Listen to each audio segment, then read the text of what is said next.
radda alaina arwahana wa afana fi ajsadina wa adina lana bidzikri.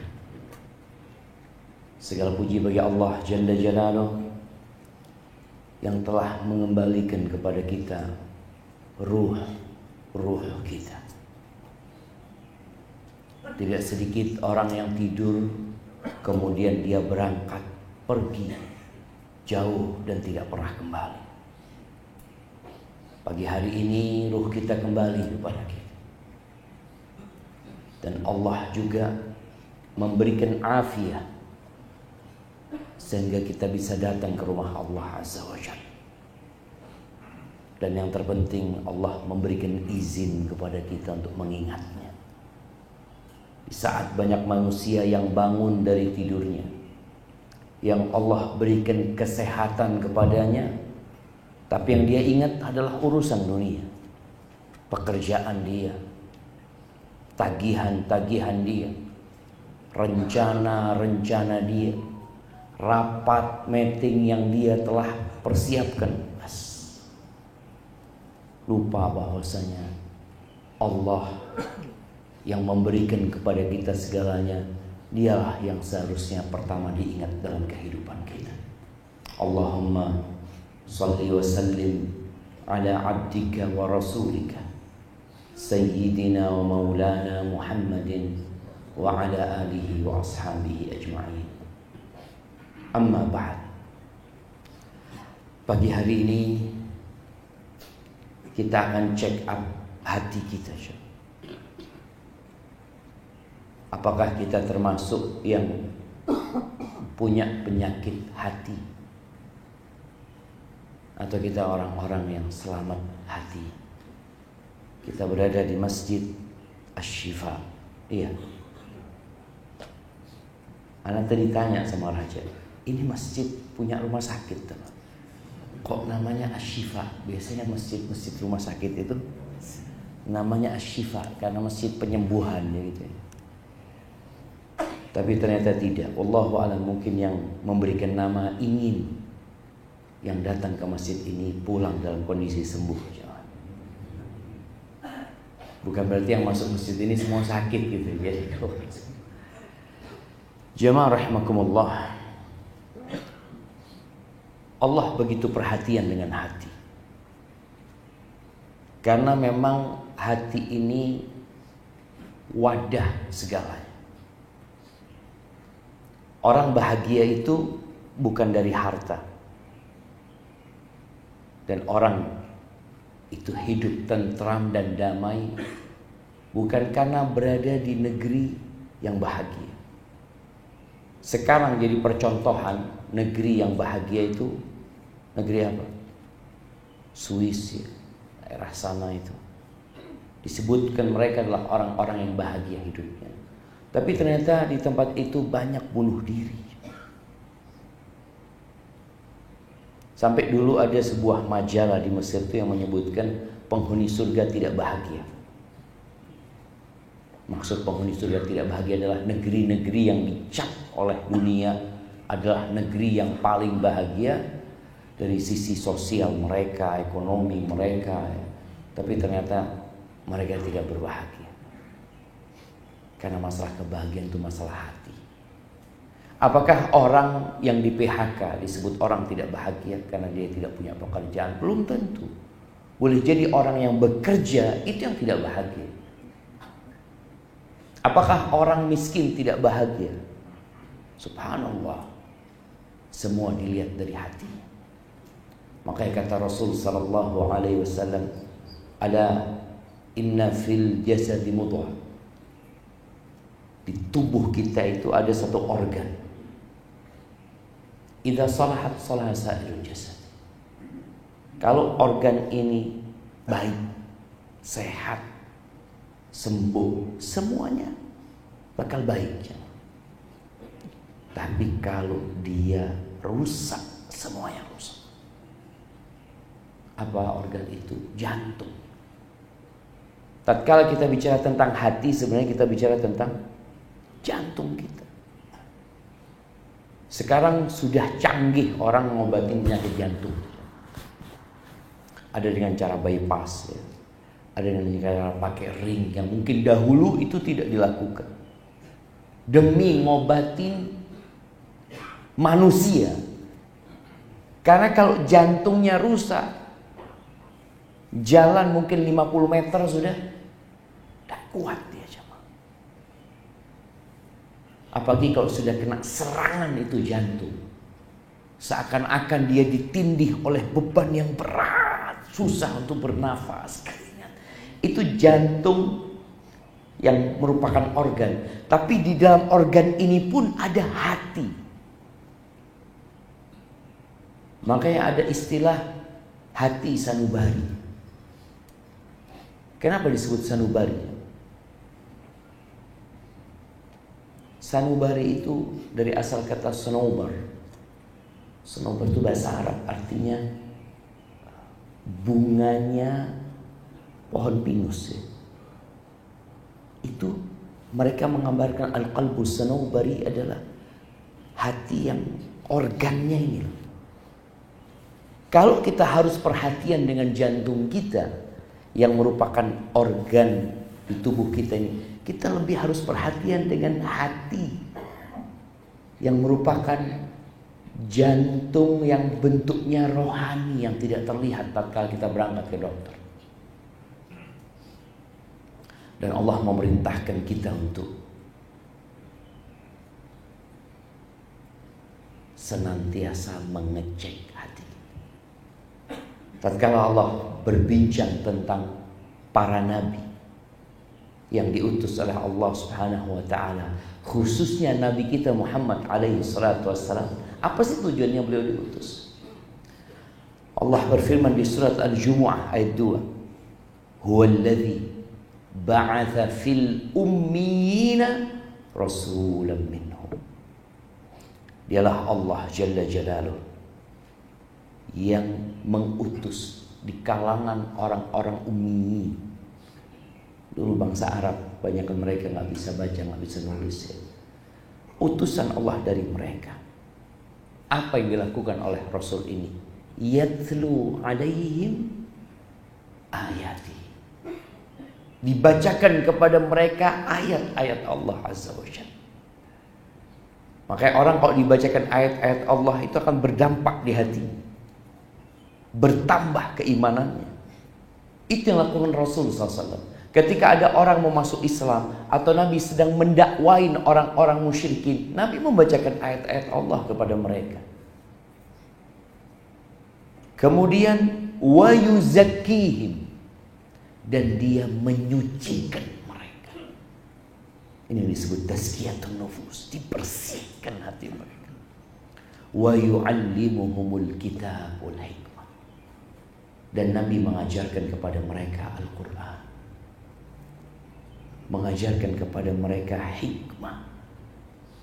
Itu salah satu tujuan diutusnya Rasul sallallahu alaihi wasallam, membersihkan hati. Apa gunanya orang itu sehat tapi kalau hatinya sakit? Kemudian di surat Al-Maidah ayat 41, Allah Azza wa Jalla tatkala berbincang tentang orang Yahudi dan orang-orang munafik, ulaika alladzina lam yuridillah ayyutahhira qulubahum. Mereka itu adalah satu kelompok manusia yang Allah tidak ingin membersihkan hati mereka. Berarti urusannya sama Allah. Rasul diutus sama Allah untuk membersihkan, mengobati, menyembuhkan hati yang sakit. Ketika Allah tidak menginginkan hati orang ini bersih, maka sampai kapanpun tidak akan pernah bersih. Dan kita perlu takut.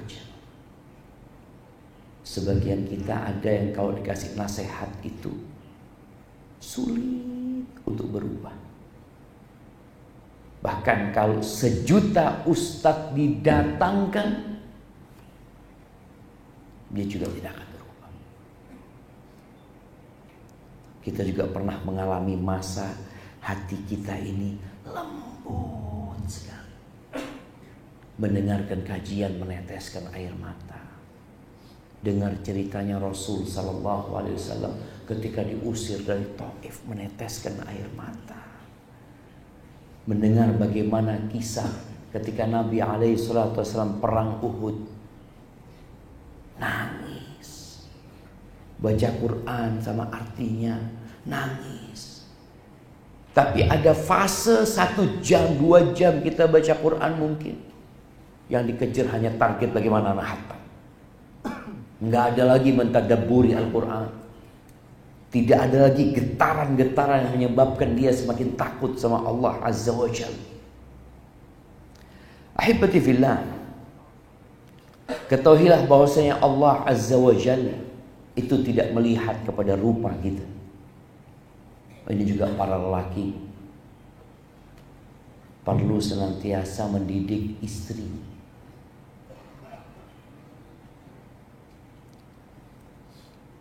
Kita ketika mau berangkat ke sini, kita akan cari baju yang pas sama kita.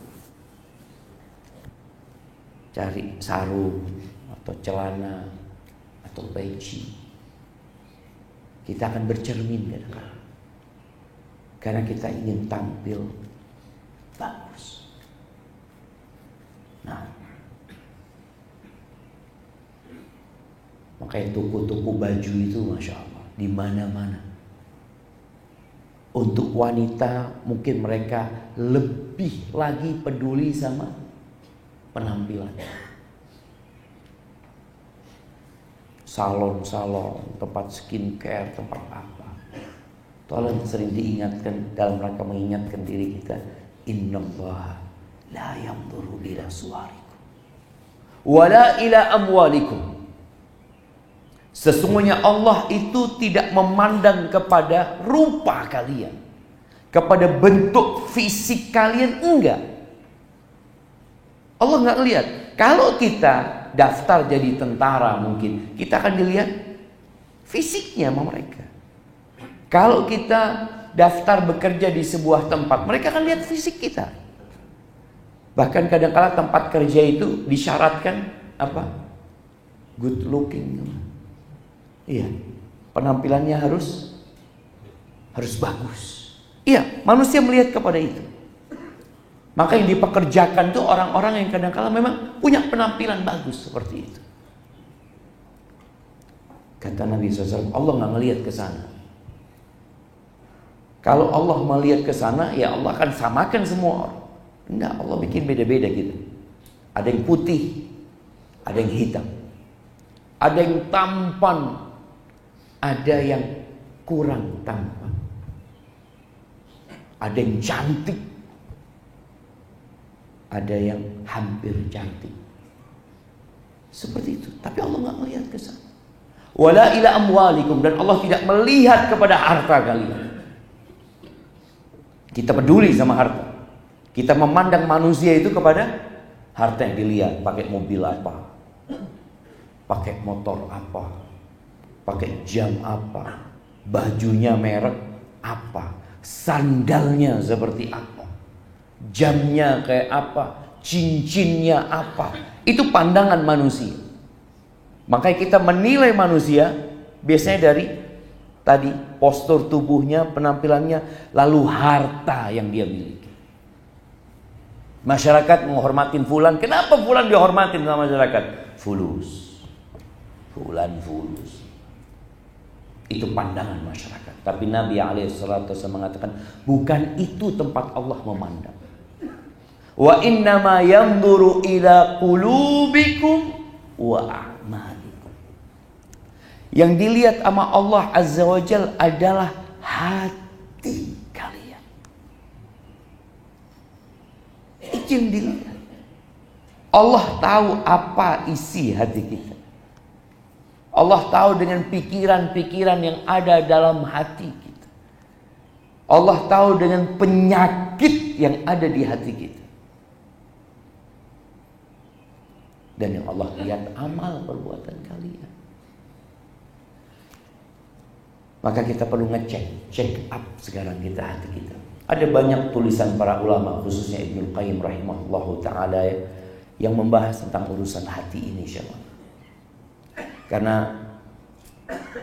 kita perlu banget untuk check up hati kita, ada penyakit enggak. Bagaimana cara mengeceknya? Yang pertama, ketika kita sedang beribadah, dicek bagaimana kondisi kita tatkala kita beribadah kepada Allah Azza wa Jalla. Karena ada orang yang ketika beribadah, baik itu sholat, puasa, umroh, haji, mengeluarkan zakat, itu yang hatinya tidak sedang menghadap kepada Allah Azza wa Jalla. Ada orang ditanya, tadi imamnya baca apa rakaat pertama? Baca apa ya? Wallahu a'lam. Ada orang yang tidak sadar. Ini sedang sholat, sedang menghadap kepada Allah, Allahu Akbar. Bahkan sebagian ketika sholat itu ingat dengan utang-utang dia, ingat dengan nanti mau ngapain, ini dan itu. Loh, engkau sedang menghadap Allah, tapi hatimu tidak ada di rumah Allah Azza wa Jalla. Ketika Rasul SAW menyebutkan tentang 7 golongan yang akan mendapatkan naungan dari Allah, salah satunya apa? Lelaki yang hatinya ada di mana? Fil masjid. Dia di pasar, hatinya di masjid. Sebagian kita tubuhnya di masjid, hatinya di pasar. Apakah antum pikir semua orang yang sholat di masjid hatinya bergantung di masjid? Belum tentu, jemaah. Sampai seorang syekh menjelaskan kejadian di Riyadh ya, tentang bagaimana kondisi hati orang. Ini sholat duhur. Sholat duhur. Imamnya lupa, bacanya jahar. Alhamdulillahi Rabbil Alamin. Terus amin. Kata makmumnya semua. Gak tahu ini sholat duhur. Nanti rakaat kedua terus amin sampai selesai. Baru mereka sadar, ya Allah, ini sholat duhur tadi kok keras suara imamnya. Karena hatinya sedang, mungkin dia sedang khusyuk, Ustaz. Jadi tahu-tahu wala bolin amin. Itu kita perlu cek. Bagaimana kondisi kita ketika kita sedang beribadah, ketika sedang puasa. Bagaimana puasa ini sebuah ibadah spesial antara hamba sama Allah. Gak ada yang tahu. Puasa itu termasuk ibadah yang tidak bisa ditunjukkan. Nah, hari ini hari Kamis. Kita dianjurkan puasa hari Kamis. Pertanyaannya, bagaimana anak tahu di masjid ini yang sedang puasa hari Kamis? Gimana coba? Apakah topinya miring? Oh itu puasa itu. Kenapa topinya miring? Dari mana kita lihat? Bibirnya kering mungkin. Tak ketahuan. Kalau sholat ketahuan, dari mana kau tahu fulan sholat? Itu sedang rukuk dia. Sholat itu artinya. Bagaimana kau tahu fulan sedang berzikir? Itu loh lidahnya lihat. Sambil tangannya mengatakan, itu sedang zikir ya. Tapi kalau dikatakan bagaimana fulan sedang puasa? Gimana jawab? Siapa yang tahu fulan sedang puasa? Allah Azza wa Jalla. Apakah kalau dia mengatakan ana puasa, dia benar puasa? Belum tentu. Berapa banyak Ramadan itu bapak-bapak yang puasa cuma di rumah. Dia puasanya itu dari mana? Anaknya ditanya, engkau tahu bapak puasa dari mana nak? Oh, bapak sahur dan bapak berbuka. Memang itu tanda orang puasa. Banyak orang sahur berbuka tapi nggak puasa. Di tempat kerjanya dia nggak puasa. Maka ketika kita beribadah ini, kita perlu cek hati kita ada nggak dalam ibadah. Ketika antum baca Al-Quranul Karim, ada nggak hati antum di sana? Ana merasakan sendiri. Kadang-kala ana baca satu halaman jemaah, ya Allah, sedang mikirkan yang lain. Yang seharusnya kita mendapatkan tambahan iman itu nggak dapat. Hanya lewat bacaan itu. Mungkin kita dapat pahala 1, 2, dapat gandakan jadi 10. Tapi hati kita sedang nggak di sana. Ketika antum mulai menjauh dari membaca Al-Quranul Karim juga. Itu yang pertama. Yang kedua, Masya Allah, apa? Mau dikasihkan semuanya gitu. Iya, ini hadiah yang pertama buat yang tahu orang lain puasa. Allah kita nggak tahu. Kondisi kedua kalau ingin check up hati kita adalah tatkala menuntut ilmu. Bagaimana hubungan kita dengan ilmu? Ilmu ini warisannya Nabi. Kalau bicara harta, siapa yang mewariskan harta? Ya orang yang kaya.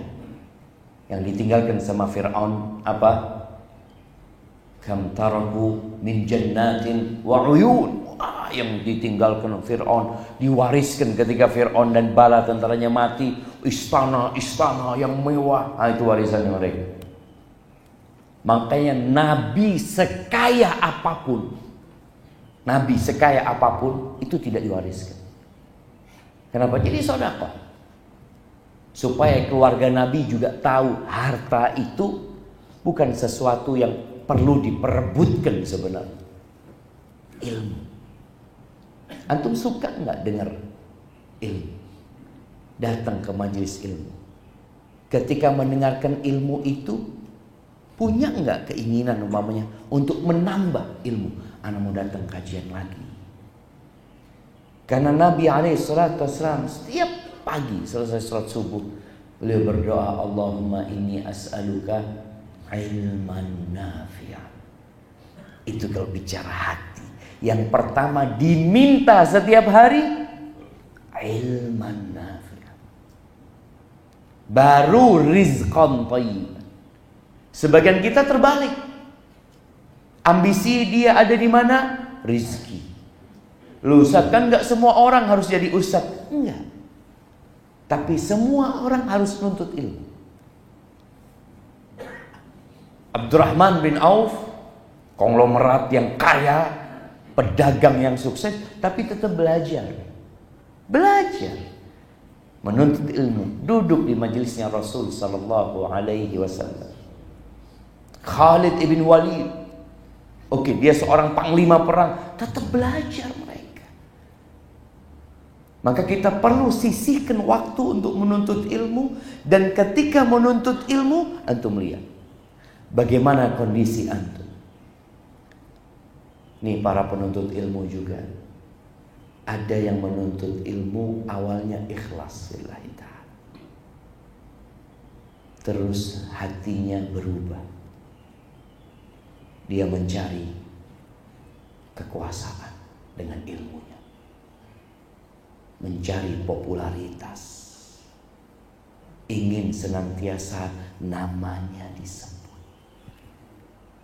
Ingin selalu tampil di depan. Suka berdebat.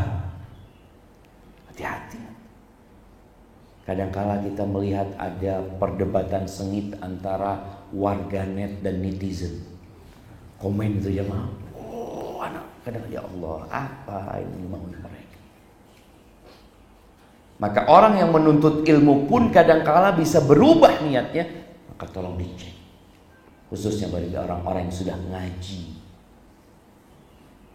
Oh fulan, aduh fulan mah baru belajar fulan. Anak ngaji di Asyifa ini sudah 4 tahun. Fulan ini baru 7 hari mungkin. Ada masalah di hati kita. Yang ketiga, dakwah. Rasul sallallahu alaihi wasallam mengatakan balighu anni walau ayat. Sampaikan dari aku walaupun 1 ayat. Antum udah sampaikan belum? Seorang yang menjadi kepala rumah tangga, seorang yang menjadi bos atau kepala sebuah perusahaan Atau dia punya tempat kerja yang punya anak buah, antum sampaikan nggak ilmu yang antum pelajari kepada mereka?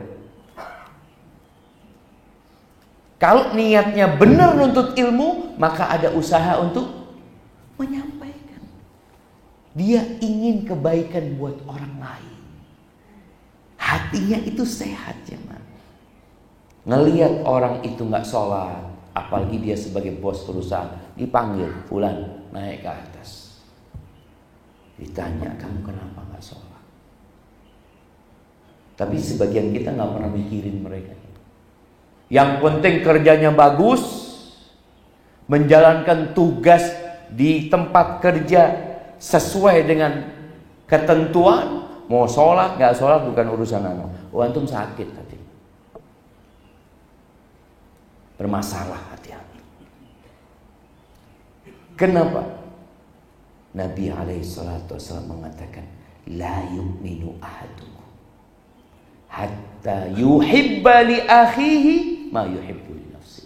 Tidak beriman seseorang di antara kalian sampai dia mencintai saudaranya sebagaimana dia mencintai diri sendiri. Coba antum lihat, cek antum hati antum ini. Apakah antum termasuk orang yang suka menyampaikan kebaikan kepada orang lain, ngajak orang lain kepada kebaikan? Kalau jadi orang baik itu jamaah biasanya dicintain orang banyak. Antum kalau jadi orang baik di tempat kerja umpamanya, antum masya Allah datang tepat waktu, rajin ya, suka ke masjid, pulang selalu selesai semua pekerjaan, itu kantor suka sama antum, teman-teman suka sama antum. Tapi kalau antum levelnya naik, ngajak orang lain untuk jadi orang baik, banyak yang gak suka sama antum. Sok suci, sok paling pinter kan, apa ini, itu terjadi. Tapi itu tugas kita untuk ngecek hati kita. Ketika antum menyampaikan agama Allah ini, juga akan dicek antum ikhlas apa enggak. Karena ada orang yang sekedar ya ingin pujian dan sanjungan. Ada sebuah kisah yang sangat memotivasi anak ketika dengar cerita itu. Ada orang ini datang kajian di Arab sana. Datang kajian, syekh yang menyampaikan kajian itu membahas tentang fadilah membaca subhanallah wa bihamdihi subhanallahil azim. Dia menyampaikan qala Rasulullah SAW kalimatani khafifatani 'alal lisan thaqilatani fil mizan habibatani ilar rahman. Ada dua kalimat yang ringan di lidah, berat di timbangan kelak pada hari kiamat, dicintai oleh Allah Ar-Rahman. Apa kalimat itu? Subhanallah wa bihamdihi subhanallahil azim. Selesai dia dengarkan kajian itu, bubar nih. Orang ini datang kepada syekh itu. Dia mengatakan, syekh, boleh tadi hadisnya dituliskan. Ini di masa belum ada handphone mungkin ya, minta dituliskan. Dituliskan sama syekh. Jazakallah khair syekh. Dia hafal hadis itu. Sudah dia hafal, dia punya ilmu di sini. Hati dia tergerak untuk menyampaikan ilmu. Yang kayaknya kita perlu mencontoh orang itu. Setiap ketemu orang dia jemaah, kawan dia atau apa, dia selalu sampaikan jemaah. Sampai ketika dia naik bis, kadangkala berduduk sama orang lain, dikatakan, Mas, mau saya kasih amalan? Amalan apa kata dia? Qala Rasulullah SAW. Dia bacakan hadis itu. Kalimatani khafifatani 'alal lisan thaqilatani fil mizan habibatani lirrahman subhanallah wa bihamdihi subhanallahil azim. Terus ketemu siapa saja sama sahibnya dia sampaikan dia. Kalau dia masuk ke minimarket, kadang-kala kan kasir itu tanya, enggak mau beli apa? Pulsa kayak, mau ada yang lainnya ini. Ini orang malah yang ngomong sama kasirnya, Mas, mau saya kasih amalan ya. Kira-kira kasirnya nolak jemaah. Iya enggak apa-apa. Qala Rasulullah sallallahu alaihi wasallam kalimatani khafifatani 'alal lisan thaqilatani fil mizan habibatan lirrahman subhanallah wa bihamdihi subhanallahil azim. Dia nggak punya ilmu banyak. Itu ilmunya dia yang dia hafal. Memang Nabi SAW mengatakan sampaikan dari engkau walaupun satu ayat, dan itu yang dia fahami. Sampai jamaah. Bagaimana ya Allah kondisi hati orang ini, mudah-mudahan dia masuk surga Allah Azza wa Jalla. Dia suatu hari sakit pingsan. Dimasukkan ambulan, dibawa ke rumah sakit, diturunkan dari ambulan ya, digeledek gitu, di apa namanya? Ya kasur yang jalan itu. Ketika dia dokter datang dibuka darinya diperiksa, sadar dia. Dia melihat ke dokter ini. Ya tabib kata dia. Oh, dokternya senengnya, dia sadar ya, tabib, mau saya kasih amalan. Subhanallah. Qala Rasulullah SAW, kalimatani khafifatani 'ala lisan, thaqilatani fil mizan, habibatani rahman, subhanallah wa bihamdi, subhanallahil azim, meninggal dunia. Jadi orang itu akan dimatikan bagaimana kondisi amalan dia dan hati kita sebenarnya. Jadi lihat bagaimana kita dengan dakwah ini. Apakah kita termasuk orang yang suka menyampaikan kebenaran, suka dengan dakwah ini? Kemudian niat kita ketika menyampaikan dakwah tersebut. Yang keempat, termasuk tempat untuk cek hati kita itu adalah tatkala berdebat. Antum kalau lagi bertikai mungkin atau berdialog, ada yang kelewatan batas. Dan di antara tanda-tanda orang munafik itu idza jadala fajar. Kalau dia lagi debat, lagi dialog, dia itu melampaui batas. Yang nanti memaki ini itu. Sedangkan Allah Azza wa Jalla membolehkan dialog itu. Apa kata Allah? Wajadilhum billati hiya ahsan. Berdebatlah dengan mereka atau berdialoglah dengan mereka dengan cara yang paling baik. Bukan sekedar kita dialog, Anda mau menyampaikan kebenaran, tetapi caranya yang paling baik.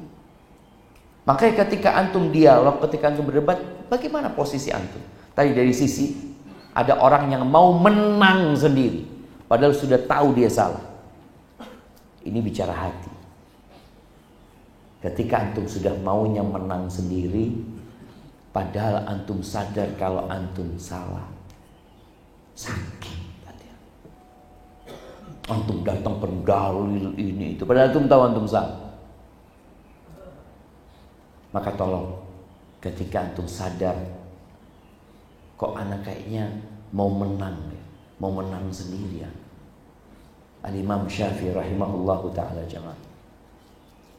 Beliau hidup di masa ada banyak ulama. Kadang-kala terjadi perbedaan pendapat.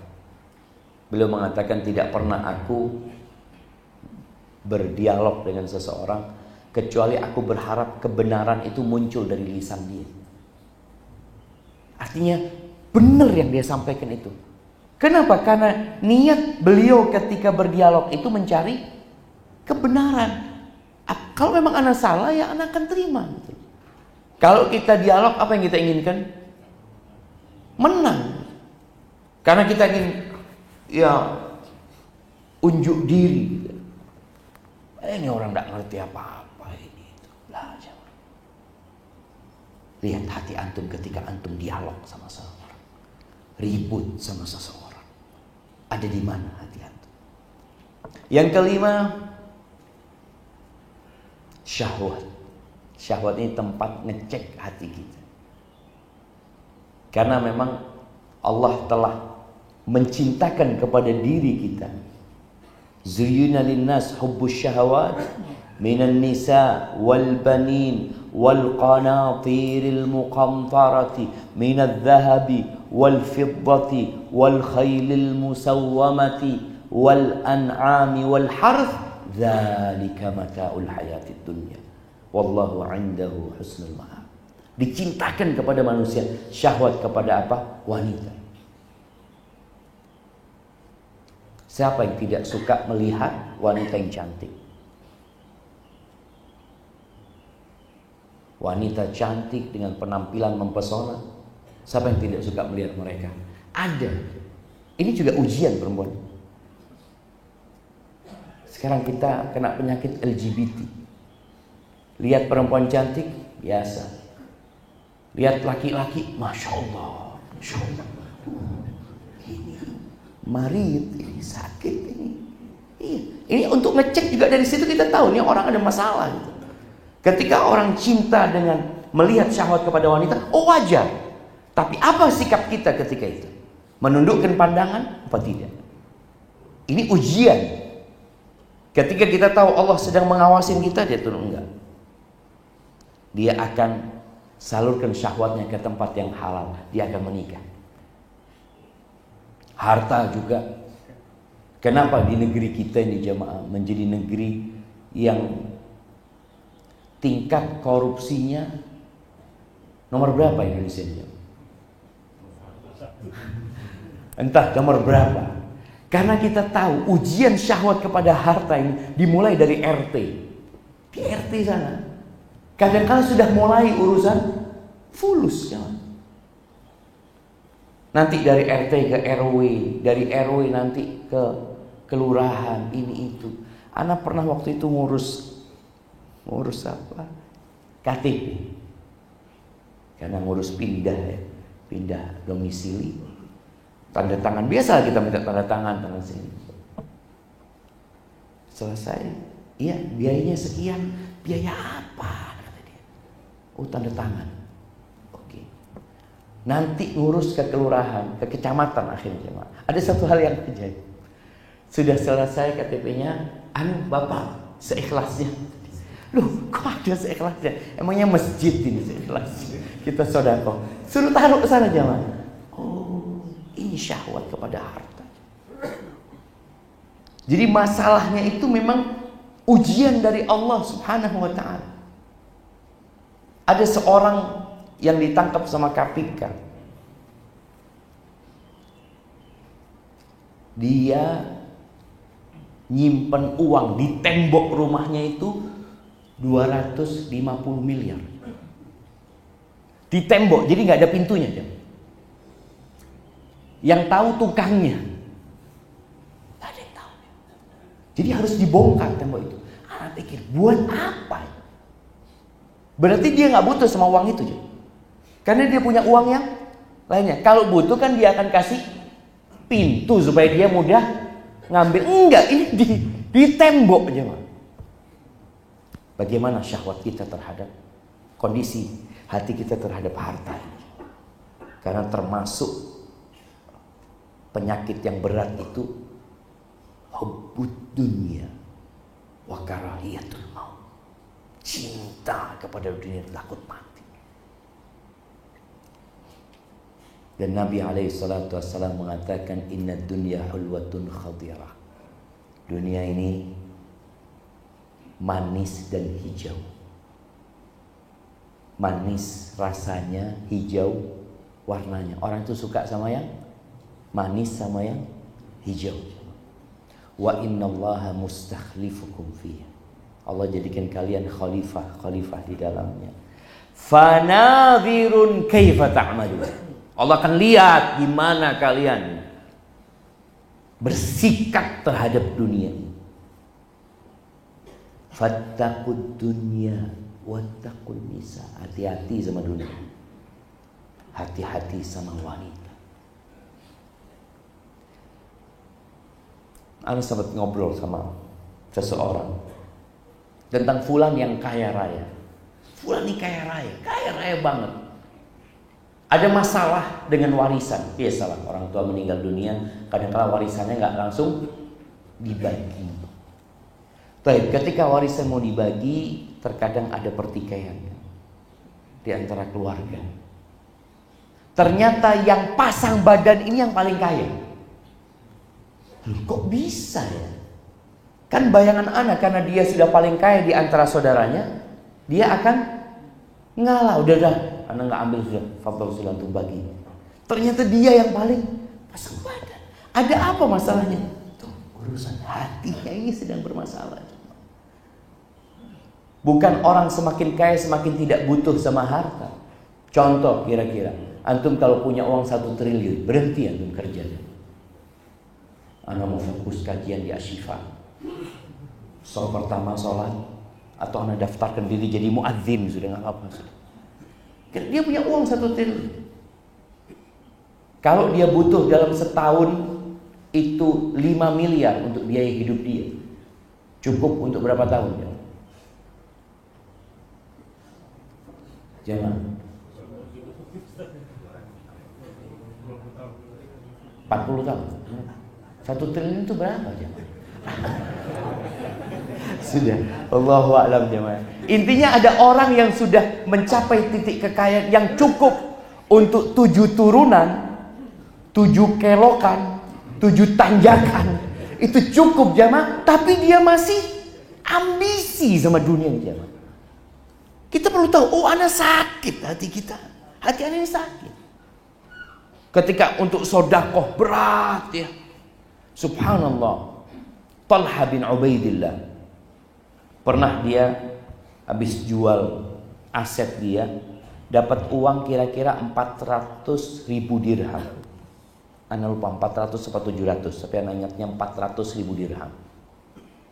400.000 dirham itu kalau untuk beli kambing pada masa itu jemaah, ya kira-kira dapat berapa ya? Dapat 40.000 ekor kambing. Malam hari itu dia nggak bisa tidur, melihat uang sebanyak itu di rumah dia. Istrinya tanya, kenapa engkau kok gundah? Kata dia, ini ada harta sebanyak ini. Antum kalau punya harta banyak pikirannya apa? Beli mobil, ini itu, kayaknya anak mau kawin lagi juga. Jadi ada banyak pikir ketika punya harta banyak. Nggak punya harta mikir bagaimana punya harta. Ketika punya harta banyak mikir mau dipakai apa harta ini jangan. Apa kata istrinya? Engkau benar kepingin nggak kepikiran galau? Iya kata dia. Engkau panggil pembantumu sudah, engkau bagikan. Gitu ya? Iya. Berangkat ini Tolai. Semua dikumpul ini, kirimkan ke rumahnya fulan, kirimkan ke rumahnya fulan, terus sampai habis. Malam hari itu tenang tidurnya. Masya Allah. Kalau antum kira-kira tenang, ya Allah. Atau kepikiran lagi, udah dibagikan masih kepikiran lagi gitu jamaah. Pernah ditanya Talha bin Ubaidillah, engkau kok bisa sih melakukan itu? Ini ujian di sini. Kita tadi tes, cek hati kita gimana. Katanya Talha bin Ubaidillah, inna lanajidu ma yajiduhul bukhala fi nufusihim. Kita ini sama merasakan apa yang dirasakan orang-orang yang bakhil. Sama. Lalu kita sama-sama manusia, sama-sama dicintakan kepada kita harta. Bukan berarti orang yang rajin sedekah itu gak kita sama fulus ya mah. Oh fulan ini rajin sedekah gak suka sama fulus. Enggak, sama aja mah posisi. Walakinnana natasabbar. Tapi kita berusaha untuk menyabarkan diri. Melihat kepada karunia yang Allah akan berikan. Itu yang perlu dilakukan. Kita cek bagaimana kita dengan syahwat tadi. Urusan sama hartanya. Berat gak kita bersedekah? Tapi kalau kita berat, tapi kita keluarkan, sembuh nanti antum dari penyakit itu. Karena iman dan bukhl atau syuh ya, syuh ini lebih kepada pelit dan ambisi, itu nggak kumpul di hati seorang hamba. La yajtami'u imanun wa syuhun fi jawfil abdi. Enggak. Maka hati-hati dengan urusan dunia, hati-hati dengan urusan wanita jemaah. Ya Allah, ini satu ujian yang Allah berikan kepada kita. Kemudian berkaitan dengan syubhat dan fitnah, bagaimana hati kita ketika ada syubhat ya. Kita lihat syubhat sekarang begitu mudah tersebar dan begitu mudah untuk dibaca oleh orang. Syubhat ini kerancuan dalam memahami agama. Seperti aliran liberal ini yang mengatakan semua agama sama. Kemudian beberapa waktu yang lalu muncul orang yang berpikiran melegalkan perzinaan. Kalau orang mengharamkan zina kemudian dia berzina, ya itu karena syahwatnya. Tapi ada orang yang mulai berusaha untuk melegalkan perzinaan, umpamanya seperti itu. Syubhat-syubhat yang ditebarkan oleh orang-orang Syiah umpamanya berkaitan dengan bagaimana Abu Bakar dikatakan kafir, Umar dikatakan kafir, Utsman dikatakan kafir. Itu syubhat. Orang, engkau kok bisa percaya? Loh, aku dengar itu. Loh, engkau dengar dari orang yang tidak menyampaikan sesuatu dengan benar. Di depan kuburan Baqi di kota Madinah. Kadangkala tokoh-tokoh Syiah itu berceramah ya, di depan anak buahnya. Itu memaki-maki Umar bin Khattab. Dengan cara apa? Dia menyebutkan ketika Rasul SAW meninggal dunia, datang Umar bin Khattab menyeret Fatimah binti Muhammadin, diseret dengan rantai besi. Bagaimana orang-orang ketika mendengar cerita itu? Mereka langsung mengatakan semoga Allah melaknat Umar. Terus seperti itu. Padahal ceritanya bohong, dusta. Tapi karena orang itu tidak punya pemahaman agama yang benar, akhirnya dia seperti itu. Dan ini bahaya. Bahaya sekali kalau kita tidak belajar. Maka tadi kita lihat kondisi hati kita. Kalau dengar syubhat, tahu-tahu kita langsung mudah menerimanya, maka hati kita sedang sakit. Seperti orang-orang munafik. Orang-orang munafik itu sholat loh jemaah. Sholat subuh kadang-kala mereka. Walaupun berat buat orang munafik. Yang jadi imam siapa ketika sholat subuh? Nabi Muhammad SAW. Dan orang munafik itu bangun masjid. Antum pikir orang munafik itu bangun kafe? Di kota Madinah orang munafik itu bangun masjid. Ingin memberikan pelayanan kepada umat Islam, memberikan kemudahan kepada mereka. Tapi ada masalah di hati mereka. Ketika mereka sebenarnya tidak beriman kepada Allah dan Rasul. Yang ketujuh, kedudukan dan jabatan. Bagaimana kondisi hati antum kalau antum yang awalnya anak buah tahu-tahu diangkat jadi ketua? Kita bicara sekolahan mamanya. Dia awalnya guru biasa tahu-tahu jadi mudir sekolahan. Itu diuji hatinya. Gimana antum ketika jadi kepala? Seorang yang awalnya bukan pejabat tahu-tahu jadi pejabat. Gimana kondisi hati antum? Cek di situ. Kalau akhirnya antum jadi congkak ya. Ada orang gara-gara jadi pejabat akhirnya nggak salam tuh. Kenapa? Oh, yang salam itu anak buah. Emangnya ada hadisnya? Yang salam itu anak buah kepada atasan. Yang ada yang tua dikasih salam sama yang muda. Artinya yang muda memberikan salam kepada yang tua. Kalau anak buah antum umurnya 60 tahun, antum umurnya 40 tahun sebagai atasan, siapa yang mengucapkan salam terlebih dahulu? Siapa jemaah?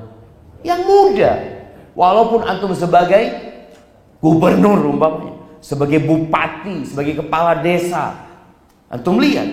Tapi ketika antum naik ke jabatan itu, lalu antum tidak lagi mengucapkan salam kepada yang lebih tua, karena merasa, ya dialah, anak kan atasan dia. Sakit hati antum. Antum lihat. Ini posisi orang kalau belum dapat jabatan biasanya biasa aja. Ketika sudah duduk di sana, cek hatinya. Makanya kenapa kadangkala sampai ribut jemaah tentang orang-orang yang ada di atas ini. Nggak mau turun mereka. Keenakan duduk di sana. Bahkan ada yang sampai perang jemaah di beberapa negeri kita lihat. Gara-gara tadi jabatan dan kedudukan itu. Itu untuk cek hati kita. Ya kalau kita mungkin jabatannya ya Dari tadi mungkin anak buah, tahu-tahu diangkat jadi supervisor atau jadi manajer nantinya. Lihat hati antum ketika antum ada di posisi itu. Apa yang terjadi? Lalu yang ke-8, nasab. Urusan nasab ini mungkin di Indonesia tidak terlalu, tapi bangsa Arab itu termasuk yang suka berbangga-banggaan dengan nasabnya. Bahkan Nabi SAW mengatakan di antara ada 2 urusan atau amalan jahiliyah yang tetap ada di umat. Itu kata Nabi SAW. Al-fakhru bil ahsab wa ta'nu fil ansab. Berbangga-banggaan dengan nasab dia dan meremehkan nasabnya orang. Kalau di Arab itu ada istilahnya apa? Gabili. Kita orang Gabili ente. Nggak termasuk. Iya, itu termasuk amalan jahiliyah. Kita lihat bagaimana nasab ini bisa milih, jemaah. Antum bisa milih nggak? Lahir loh, anak kok Bajir ya, ya? Gak bisa milih. Anak kok bin Talib, anak Basalama, itu sudah pemberian Allah Azza wa Jalla. Tapi antum diuji di sana. Dengan dikasih itu, cek gimana kondisi hati antum. Apakah antum berbangga dengannya, kemudian meremehkan orang lain? Berarti sakit. Baik, ahibati fillah. Apa penyebab sakit hati? Kalau tadi adalah tempat-tempat kita mengecek kondisi hati kita. Penyakit hati itu banyak, jemaah, banyak sekali. Dan sebab-sebabnya juga banyak. Anak akan sebutkan sebab-sebabnya, lalu kita masuk ke saya tanya jawab. Kalau antum tahu sebabnya, insya Allah sudah bisa ngobatin. Jadi orang ke dokter itu kan datang ke dokter, dia tanya, dok, anak kok perut ini perih, dok ya? Perih, anak miring juga perih, ini itu. Dokternya tanya, makan apa antum?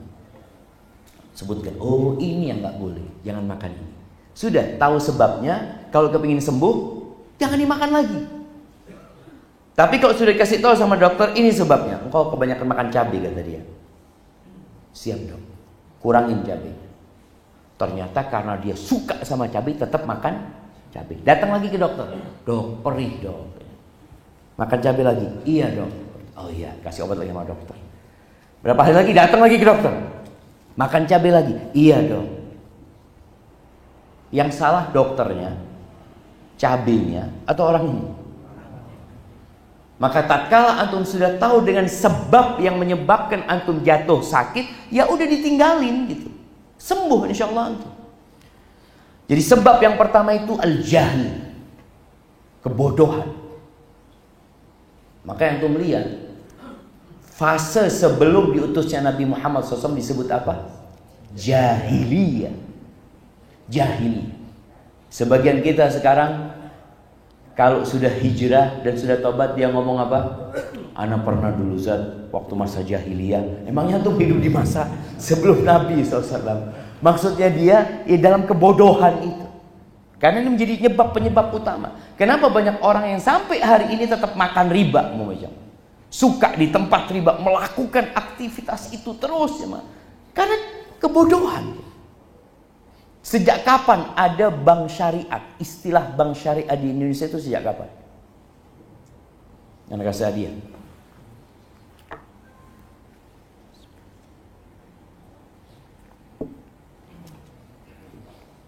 Jangan. Tahun berapa? Tahun berapa? 56. 1980. 91. Kasih hadiah semuanya tuh. Iya. 89, 9, 10, 91 muncul. Kira-kira seperti itu. Masya Allah. Kasih sudah. Kasih satu-satu.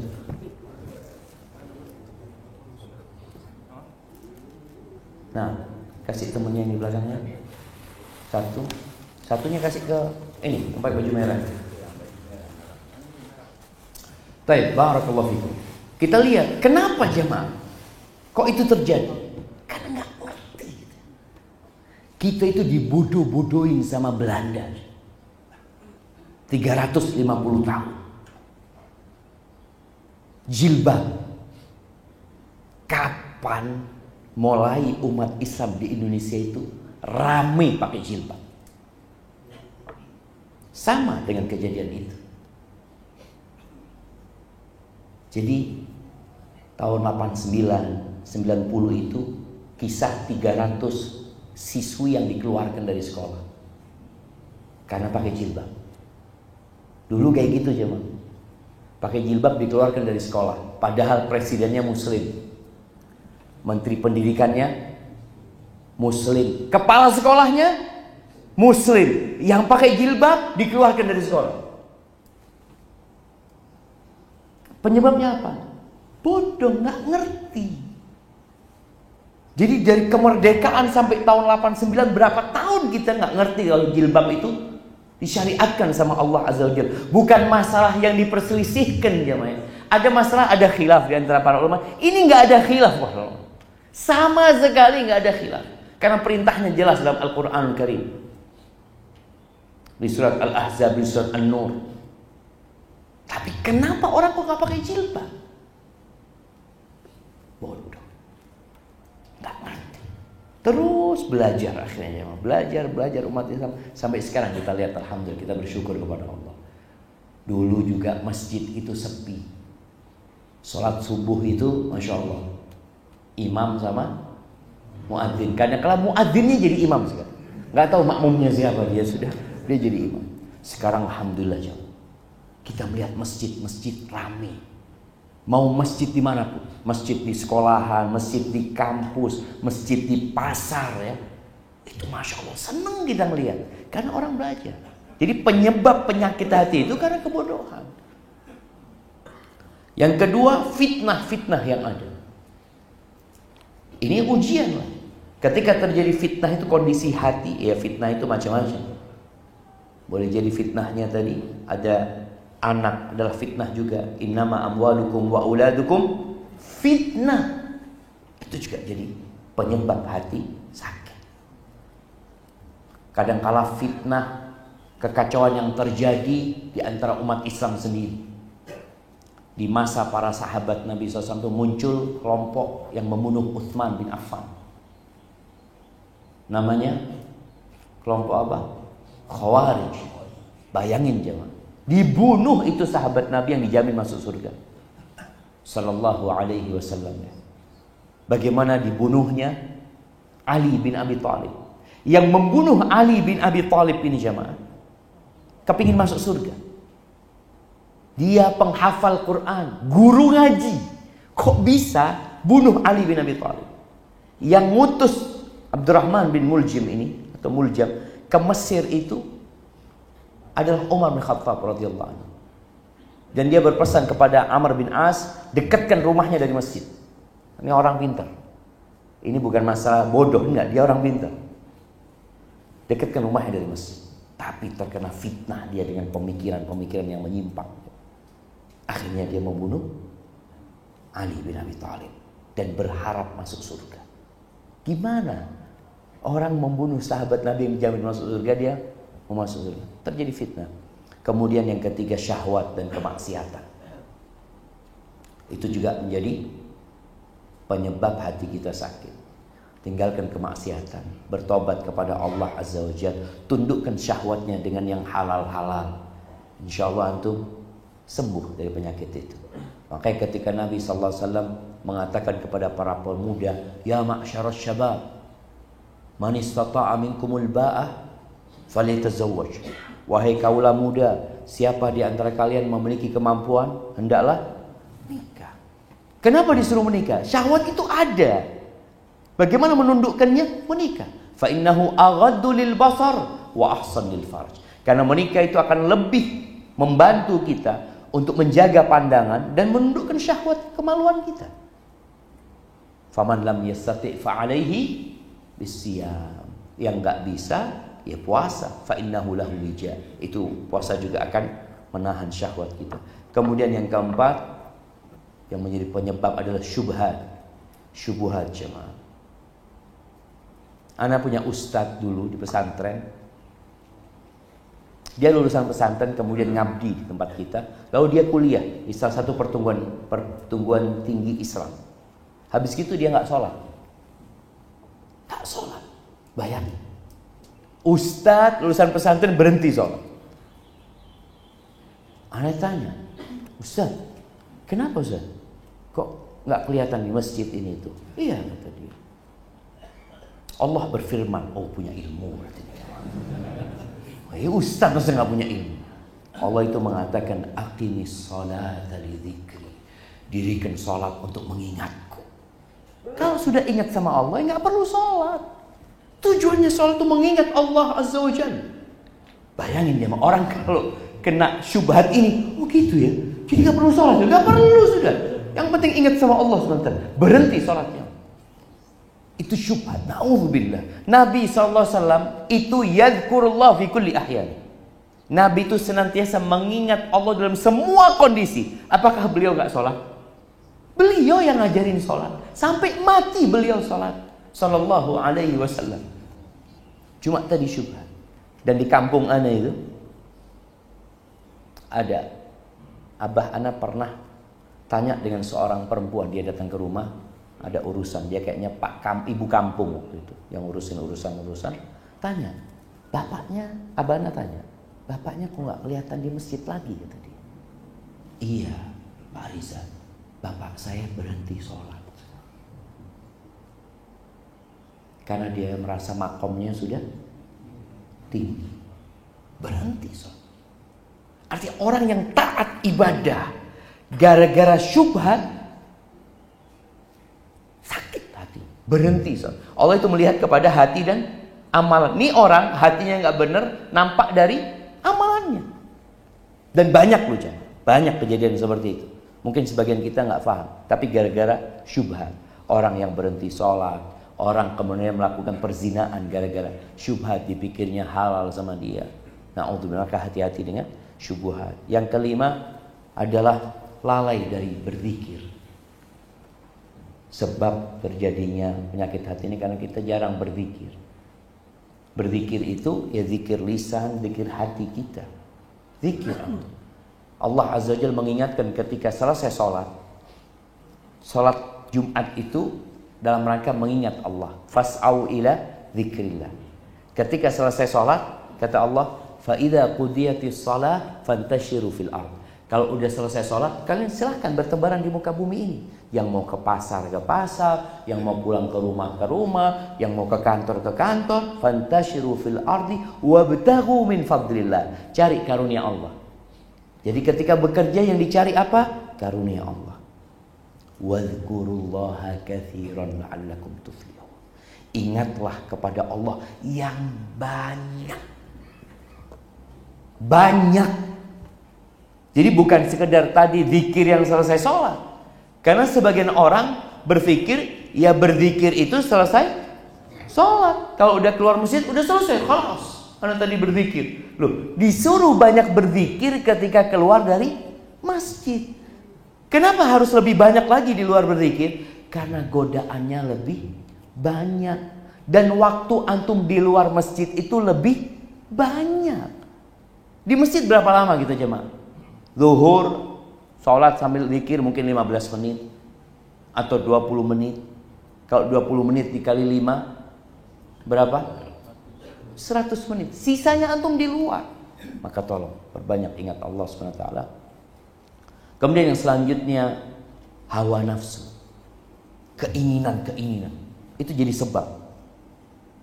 Kepingin ini, kepingin itu. Ngelihat orang motornya baru kepingin, lihat orang handphonenya baru kepingin. Terus keinginan. Maka tolong antum jaga pandangan mata. Untuk meredam keinginan ini. Orang itu kalau punya handphone bagus ya ma, dan layak pakai, insya Allah dia nggak akan ganti. Tapi gara-gara keinginan ganti. Oh keluar yang baru lagi, Keluar yang baru lagi. Emangnya ada iPhone ini sudah tidak mengeluarkan lagi? Enggak. Dia akan mengeluarkan tiap tahun. Makanya godaannya orang itu ikut, oh anak kepingin. Untuk apa sih antum? Maka tolong diredam. Dengan cara tidak melihat. Ada satu kawan Masya Allah. Dia mengatakan, Ustaz, anak sekarang sudah nggak punya IG lagi. Ustaz. Kenapa anak ngomong? Manfaat IG itu anak ngomong. Enggak Ustaz, anak itu kalau sudah punya Instagram Ustaz, anak itu suka sama jam.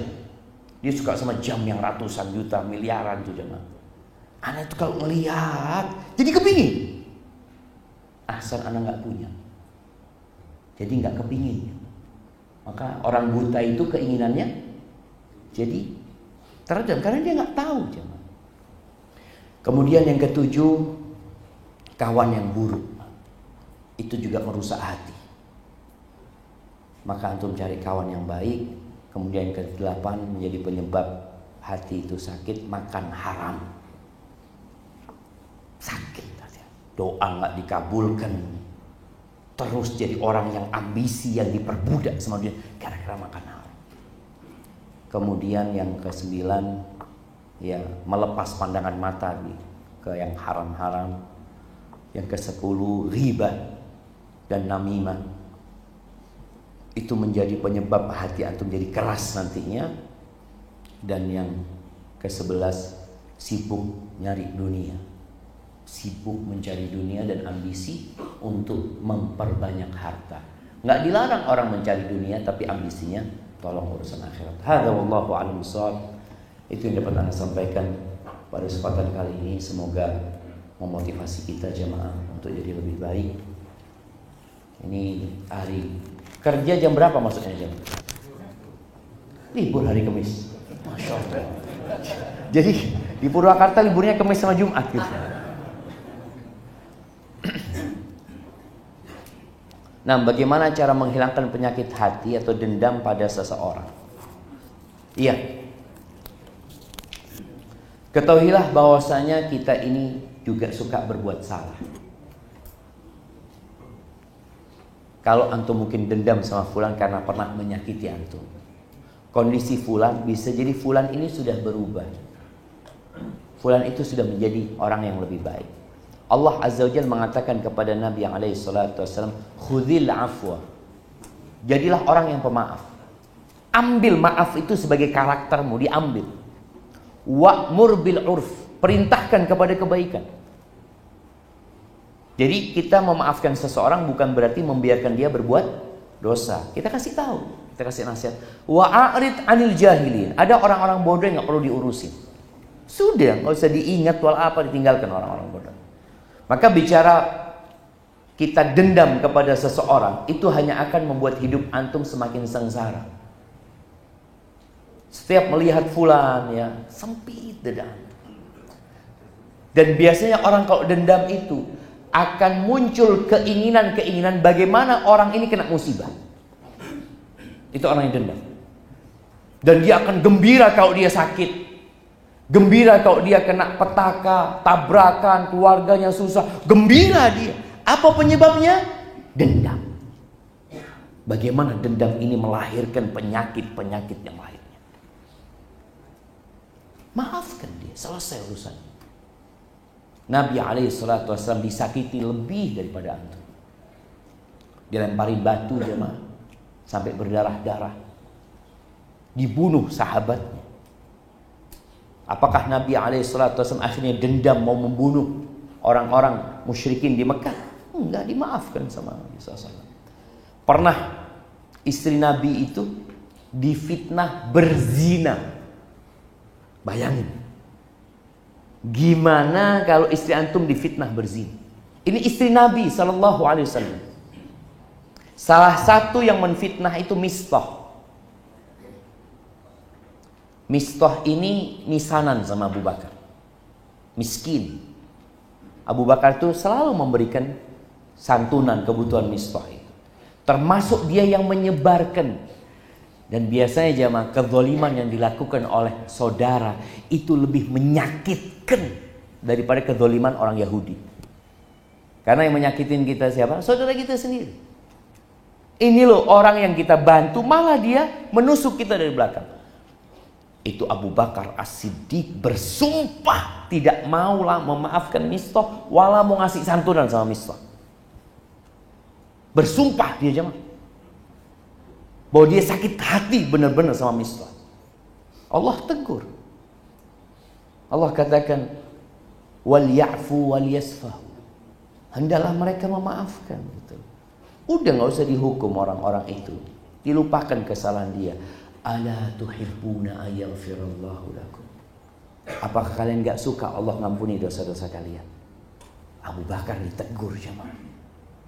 Apakah kalian nggak suka diampuni dosa-dosanya? Karena semua orang pasti punya salah.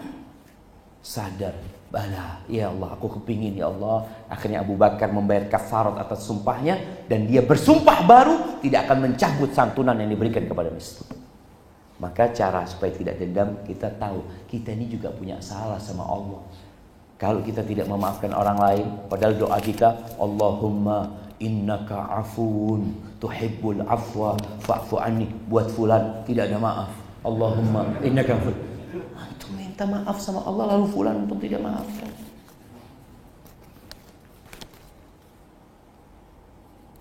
Nah, ini sama, ini bagaimana melunakkan hati yang keras jemaah ya. Ya, di antaranya tadi kita sudah bicarakan sebab-sebab yang menyebabkan hati itu keras, dihindarin sebab tersebut, kemudian datang ke kuburan, ziarah kubur. Ketika antum merasakan hati keras, ya pikiran hanya urusan dunia ini itu, berangkat ke kuburan. Lihat, itu kuburan. Orang-orang yang mati itu banyak orang-orang yang dulu juga, bukan dulu, semuanya berjalan di muka bumi ini. Semuanya sibuk mencari harta habis. Kemudian yang kedua atau yang ketiga, kata Nabi SAW ketika ada seorang sahabat yang mengeluhkan tentang kerasnya hatinya, Nabi memberikan nasihat kepada dia untuk mengusap kepala anak yatim. Wamsah ra'sal yatim. Usap kepala anak yatim. Artinya kita dekat sama orang-orang yang susah ya. Itu insya Allah akan melembutkan hati kita. Datang ke rumahnya orang miskin, duduk sama mereka. Berangkat ke tempat-tempat bencana, itu juga akan melembutkan hati. Ya, selain berdoa minta sama Allah SWT. Bagaimana caranya mendakwai istri dan anak supaya mau mengerjakan sholat 5 waktu? Padahal anak sudah berdoa, sudah mengajarkan, tapi masih belum mau sholat. Untuk anak waktu SD sekolahnya double. Sekolah madrasah, sekolah SD negeri. Jadi istri dan anaknya ini nggak sholat. Astagfirullahaladzim. Ya, seorang suami harus tegas. Tapi saatnya suami nggak bisa tegas. Kapan suami bisa tegas? Terkala dia bertanggung jawab. Dia memberikan nafkah dengan lengkap, dengan sempurna kebutuhan istri dan anak-anaknya. Tapi kalau ternyata istrinya yang bekerja, istrinya yang memenuhi urusan rumah tangga, sulit bagi suami untuk tegas. Sedangkan Allah Azza wa Jalla mengajarkan cara mendidik pasangan hidup kita. Allah mengatakan wallati takhafuna nushuzahunna, dan wanita-wanita yang kalian takut mereka itu tidak taat, tidak nurut sama kalian ya. Apa yang dilakukan? Fa'idhuhunna. Kasih mau'idhah, kasih nasihat. Dudukkan, panggil, cari waktu yang tepat. Sampaikan kepadanya tentang hak-hak Allah agar dia bersyukur. Salat ini salah satu bentuk syukur kepada Allah Azza wa Jalla. Ingatkan dia dengan kebesaran Allah, ingatkan dia dengan azab Allah. Itu yang pertama. Kasih nasihat dengan cinta dan kasih sayang. Kalau nggak mau, apa kata Allah? Wahjuruhunna fil madaji. Pisah ranjang. Pisah ranjang ini salah satu cara memberikan nasihat. Seorang istri yang dikasih nasihat, nggak nurut ya, terus suaminya malam hari deket-deket sama dia, apa kata istrinya? Aduh, butuh sama ana nih laki-laki. Butuh sama ana. Akhirnya sang istri nggak nurut. Iya Ustaz, kalau istrinya 2, istrinya 1. Nabi SAW istrinya 9 pada waktu itu. Semua ditinggalkan. dalam rangka memperbaiki, bukan berpikir syahwat, bukan berpikir dunia. 9 istri Nabi itu pernah diboikot 1 bulan. 1 bulan. Nabi tidak balik ke rumahnya sama sekali. Dalam rangka ayat ini. Wahjuruhunna fil madaji.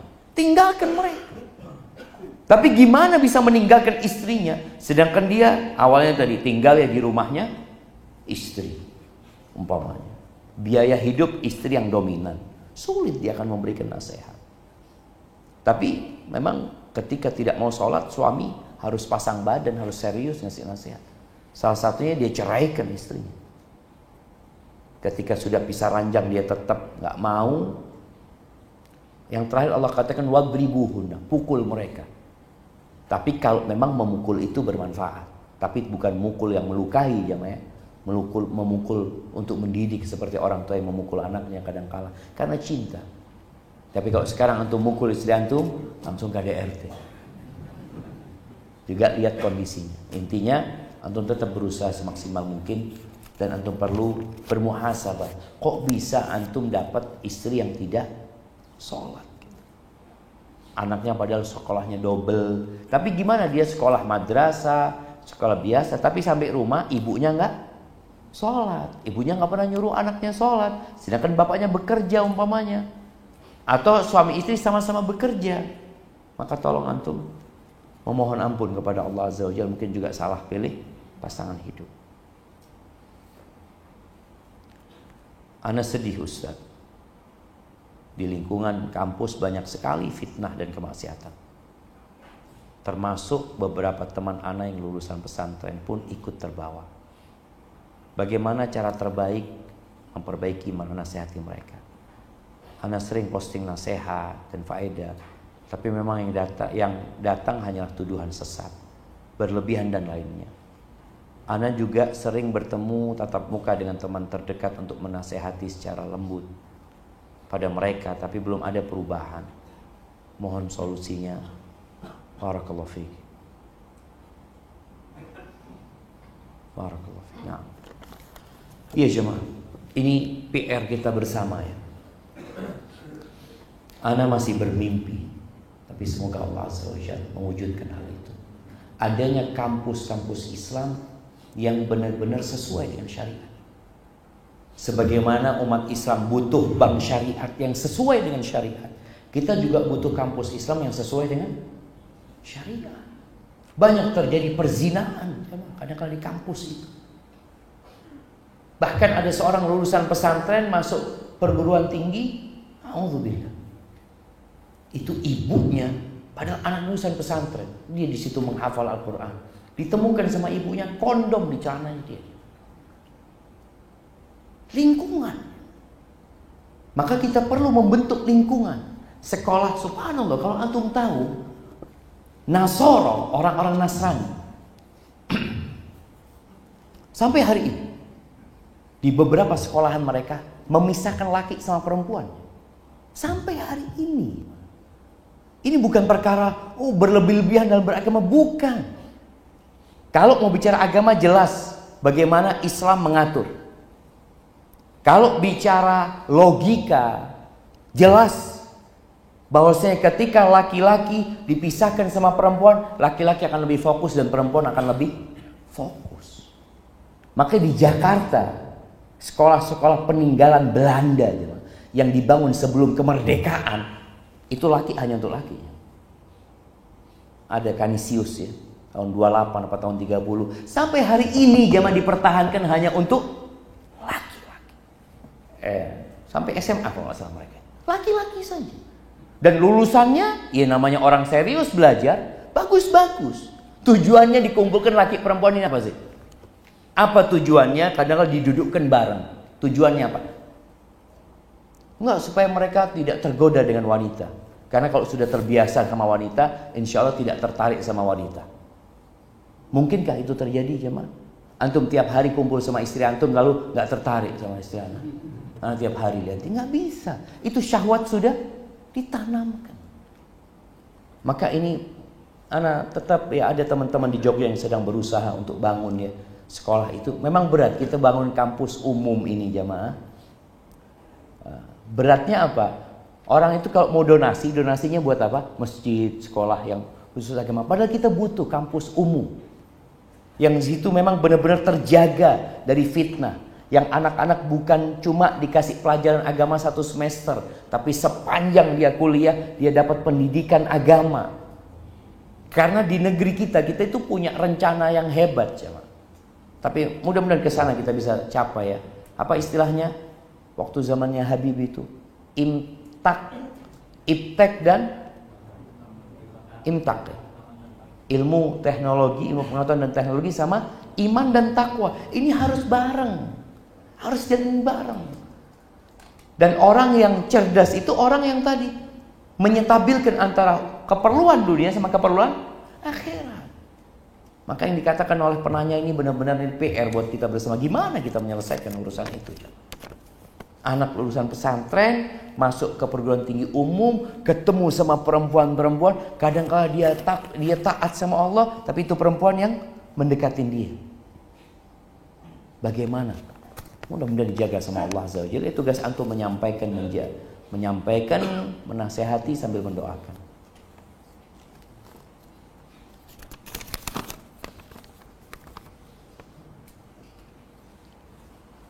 Ustaz, kisah pemuda tadi Masya Allah. Syukran jazakallah. Ustaz, bagaimana kita mengetahui benarkah kita ikhlas ketika melakukan atau selesai melakukan ibadah? Seringkali merasa ikhlas, namun juga ragu. Kalau antum merasa ikhlas, maka antum perlu ikhlas lagi. Iya, mana ikhlas sudah. Perlu ikhlas lagi. Karena boleh jadi ada ujub di diri antum. Namun juga ragu. Ya, kita itu beribadah jamaah. Nah, ini pergi ke majelis ilmu untuk apa ya?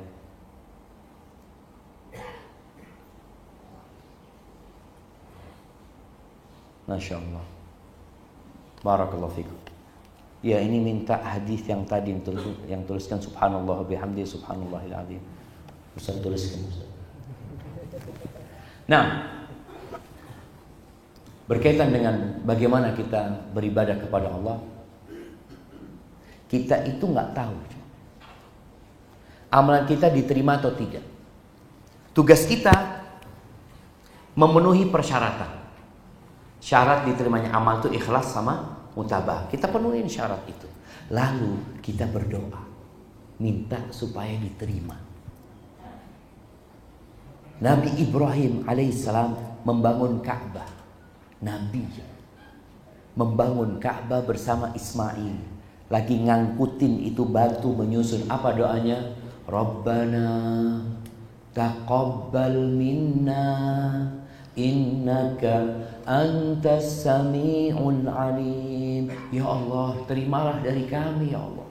Bayangin, Nabi Ibrahim minta diterima sama Allah. Apalagi kita. Makanya tatkala Allah Azza wa Jalla menyebutkan tentang orang-orang yang berlomba-lomba dalam kebaikan, alladzina yu'tuna ma ataw wa qulubuhum wajilah annahum ila rabbihim raji'un. Mereka berbuat kebaikan, mereka bersedekah, mereka berpuasa, mereka sholat dalam kondisi hati mereka takut. Takut gak diterima. Mereka tahu kelemahan diri kita. Maka kalau bicara bagaimana kita tahu ikhlas atau tidak, ya kita berusaha untuk tidak berharap pujian orang, kita tidak berharap sanjungan orang, kita hanya berharap keridhaan Allah Azza wa Jalla. Kalau mungkin ada keinginan lain ditepis, tapi kita tetap takut jemaah. Karena ada kesyirikan yang tersembunyi. Ketika Nabi SAW mengatakan kepada para sahabatnya, la syirku akhfa alaikum min dabibin naml. Syirik itu lebih tersembunyi daripada jalannya semut. Itu para sahabat mengatakan, di antaranya Abu Bakar, kaifal khalasu ya Rasul. Gimana kita bisa menyelamatkan diri kita dari syirik yang tersembunyi daripada jalannya semut? Antum bisa bayangin ya, kadang-kala ada semut di punggung antum nggak berasa. Jalan itu semut. Siapa yang tahu? Orang lain ada semut. Jadi ada kondisi memang sesuatu yang sulit. Maka Nabi SAW mengajarkan doa. Kalian kalau ingin diselamatkan dari syirik yang besar, yang kecil, baca. Qulu Allahumma inni a'udzubika an usyrika bika wa ana a'lam wa astaghfiruka lima la a'lam. Ya Allah, aku berlindung kepadamu dari melakukan kesyirikan yang aku sadari, yang aku ketahui, dan aku memohon ampun kepadamu dari kesyirikan yang tidak aku ketahui, nggak sadar kan. Hadza wallahu a'lam bishawab. Kayaknya udah 6:30 jamaah. Anak kok juga hadiahnya. Baik. Sebutkan 5 tempat untuk mengecek kondisi hati kita. Mana? Yang paling jauh. Berdiri ya tuh. Nah, yang pertama. Dalam berdakwah, mencari ilmu, nasab, jabatan, ibadah yang pertama. Dalam ibadah. Nah, saya kirimkan hadiahnya saja. Ada 3 lagi. Masya Allah. Baik, pertanyaan selanjutnya, Ana mau kasih yang paling tua. Siapa yang paling tua di sini? Ada yang umur 90 tahun? Nggak ada. Misalnya berapa? 78. Ada yang lebih dari 78? Masya Allah. Orang terakhir yang paling tua di kirim kami misalnya. Masya Allah. Mudah-mudahan kasih sehatnya, kasih panjang umur, kasih ketakwaan sama Allah SWT. Baik. Pertanyaan selanjutnya, sebutkan 5 sebab hati itu sakit. Itu angkat tangan duluan. Nah,